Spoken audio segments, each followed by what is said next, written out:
اسماعیل اور ادریس اور ذوالکفل کو بھی یاد کرو، یہ سب صبر کرنے والے تھے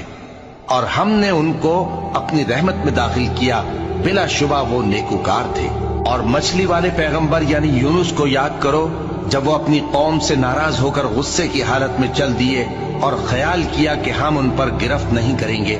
مگر پھر اندھیروں میں اللہ کو پکارنے لگے کہ تیرے سوا کوئی معبود نہیں، تو پاک ہے اور بے شک میں قصوروار ہوں۔ تو ہم نے ان کی دعا قبول کر لی اور ان کو غم سے نجات بخشی،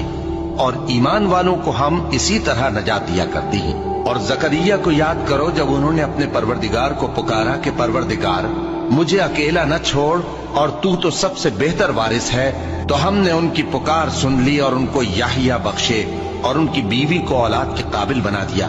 یہ لوگ لپک لپک کر نیکیاں کرتے اور ہمیں امید اور خوف سے پکارتے اور ہمارے آگے عاجزی کیا کرتے تھے۔ اور ان خاتون یعنی مریم کو بھی یاد کرو، جنہوں نے اپنی عفت کو محفوظ رکھا، تو ہم نے ان میں اپنی روح پھونک دی